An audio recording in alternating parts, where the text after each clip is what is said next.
Now SCO summit के बाद ये बात तो क्लियर हो चुकी है कि India officially Russia China block को ज्वाइन कर चुका है और इस समिट से जो विजुअल सामने आ रहे हैं आज उसे इंडियन अवाम और मीडिया एक बड़ी डिप्लोमेटिक जीत के तौर पर सेलिब्रेट भी कर रहे हैं। मगर सवाल ये है कि क्या ये जीत असल में एक ट्रैप है, क्योंकि हिस्ट्री ये बताती है कि रशिया और चाइना के साथ मिलकर चलना शॉर्ट टर्म में तो फायदा देता है, लेकिन लॉन्ग टर्म में इंडिया को इस चीज की एक बड़ी कीमत चुकानी पड़ सकती है। इंडिया आज खुश है कि उनका मुल्क एक नए सुपर पावर अलायंस का हिस्सा है, लेकिन ये खुशी ज्यादा देर तक नहीं रहने वाली, क्योंकि आने वाले दिनों में यही दोस्ती इंडिया को उन मार्केट से दूर कर देगी जिनसे इनकी इकोनॉमी और एम्प्लॉयमेंट चलती है। आज के इस वीडियो में हम फैक्ट्स के साथ बात करेंगे कि कैसे इंडिया एक ऐसे जियोपॉलिटिकल ट्रैप की तरफ बढ़ रहा है जहां से निकलना उसके लिए बिल्कुल भी आसान नहीं होगा। तो चलिए शुरू करते हैं। देखिए, अगर इंडिया का जो स्ट्रेटेजिक टिल्ट है वो चाइना और रशिया की तरफ बढ़ता है और इंडिया खुद को वेस्टर्न अलायंस से दूर करता है, तो उसके बाद इंडिया के सामने जो सबसे पहला और बड़ा रिस्क होगा वो इकोनॉमिक वल्नरेबिलिटी का होगा। आज भी इंडियन एक्सपोर्ट की जो मेजर डेस्टिनेशन है वो यूरोप और यूएसए ही है, और जो कि इंडिया की आईटी सर्विसेज, फार्मास्यूटिकल और टेक्सटाइल के सबसे बड़े बायर्स हैं।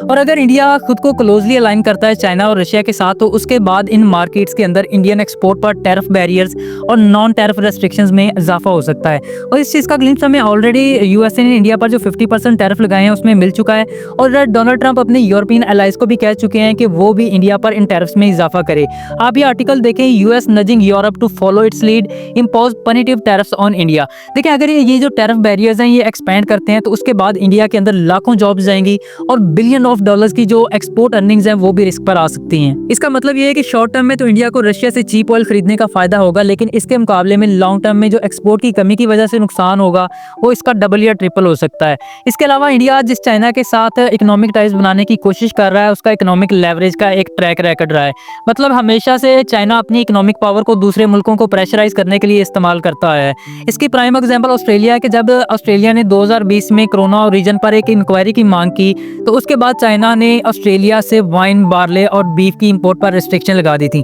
देखिए, सारी दुनिया जानती है कि कोरोना वायरस का ओरिजिन चाइना से हुआ था और इसकी वजह से पूरी दुनिया को बिलियंस ऑफ डॉलर का नुकसान हुआ था। इसी मामले पर जब ऑस्ट्रेलिया ने एक न्यूट्रल इन्वेस्टिगेशन की मांग की तो उसके बाद चाइना ने अपने ट्रेड वेपन का इस्तेमाल किया और उसे रेस्ट्रिक्शन के साथ हिट किया। इसी तरह अगर कल को इंडिया की सप्लाई चेन्स और ट्रेड चाइना के साथ डीपली इंटीग्रेटेड हो जाती हैं तो उसके बाद चाइना अपना ये हथियार इंडिया के खिलाफ भी जरूर इस्तेमाल करेगा। लेकिन जब आपकी इकोनॉमी किसी दूसरी कंट्री पर डिपेंडेंट हो जाती है तो उसके बाद आपको मजबूरन उसके हर फैसले पर सर झुकाना पड़ता है। जैसे आज अमेरिका इंडिया पर 50% टैरिफ लगा चुका है और उसके बावजूद भी इंडिया में गवर्नमेंट लेवल पर किसी भी किस्म का अमेरिका के अगेंस्ट क्रिटिसिज्म सामने नहीं आया। इसी तरह अगर कल को इंडियन इकोनॉमी चाइना पर डिपेंडेंट होती है तो चाइना किसी भी तरह इंडिया के अगेंस्ट अपने ट्रेड वेपन को इस्तेमाल करने से नहीं हिचकिचाएगा। इसके अलावा रशिया अंडर सैंक्शन है और उसका जो पूरा फाइनेंशियल और बैंकिंग सिस्टम है वो लार्जली वेस्टर्न डोमिनेटेड स्विफ्ट से कट ऑफ हो चुका है। इसलिए अगर इंडिया रशिया के साथ ओपनली फाइनेंशियल इंटीग्रेशन करता है तो उसके रिजल्ट में इंडिया को सेकेंडरी सैंक्शंस का भी सामना करना पड़ सकता है।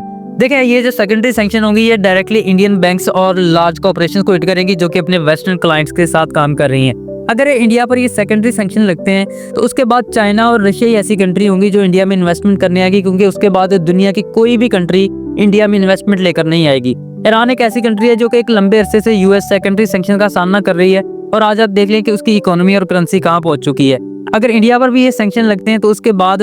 थोड़े अरसे में ही इंडियन और ईरानियन इकोनॉमी में कुछ ज्यादा फर्क नहीं रह जाएगा। और रशिया इंडिया का एक लंबे अरसे से डिफेंस पार्टनर भी रहा है, जिसने इंडिया को उस वक्त भी हथियार दिए थे जब अमेरिका पाकिस्तान में मुशर्रफ की डिक्टेटरशिप को इंडिया के अगेंस्ट काम कर रहा था। लेकिन जब से यूक्रेन जंग शुरू हुई है तब से रशिया की इंडिया की तरफ ये जो डिफेंस एक्सपोर्ट्स हैं इनमें एक कमी देखी गई है, और यही वजह है कि आज इंडिया को अपने प्लेटफॉर्म के लिए अल्टरनेट सोर्सेज की तरफ देखना पड़ रहा है। तो अगर कल को रशियन इकोनॉमी खुद अमेरिकन सैंक्शन की वजह से क्रैश करती है तो उसके बाद इंडिया अपने डिफेंस के लिए कम्प्लीटली चाइना पर डिपेंडेंट हो जाएगा, और चाइना किसी भी सूरत में इंडिया को high tech cutting edge technology provide नहीं करेगा। दूसरी तरफ आज पाकिस्तान की जो 80% डिफेंस इंपोर्ट्स हैं वो चाइना की तरफ से आ रही हैं, और रिसेंटली चाइना ने पाकिस्तान को 5th generation J-35 fighter jet भी दिए हैं, और आज इंडिया के पास एक भी 5th जनरेशन फाइटर जेट मौजूद नहीं है। इसीलिए इंडिया को आज चाइना और रशिया के साथ अपनी ये जो पार्टनरशिप है उसमें जाने से पहले इन सारी चीज़ों को डिटेल से समझना होगा, क्योंकि ये पार्टनरशिप इंडिया के इकोनॉमिक और मिलिट्री डाउनफॉल की वजह भी बन सकती है। यही वजह है कि जब वेस्टर्न मीडिया वो इंडिया को इस चीज़ पर वार्न कर रहा था कि अगर इंडिया रशिया चाइना ब्लॉक को ज्वाइन करता है तो उसके बाद इसे वेस्टर्न टैरिफ्स और ट्रेड बैरियर्स का सामना करना पड़ सकता है,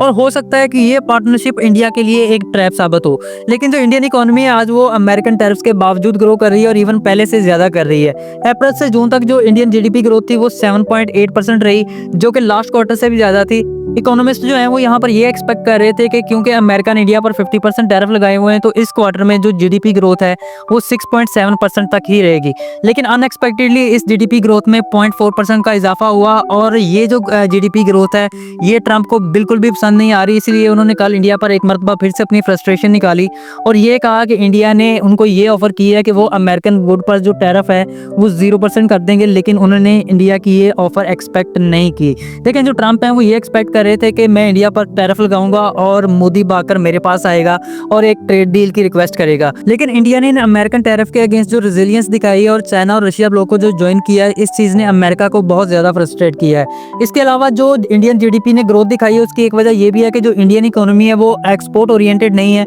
इसकी जो लोकल मार्केट है वो इसकी बहुत बड़ी स्ट्रेंथ है और यही आज इंडियन इकोनॉमी की बैकबोन बनी हुई है। रिगार्डलेस इंडिया की ये जो चाइना और रशिया के साथ पार्टनरशिप है ये इसके फ्यूचर को किस तरफ लेकर जाएगी ये देखना बहुत ही इंटरेस्टिंग रहेगा। आपका इस बारे में क्या ख्याल है मुझे कमेंट सेक्शन में जरूर बताइएगा। अगर वीडियो अच्छी लगी हो तो लाइक एंड सब्सक्राइब जरूर कीजिएगा and I will see you in the next one.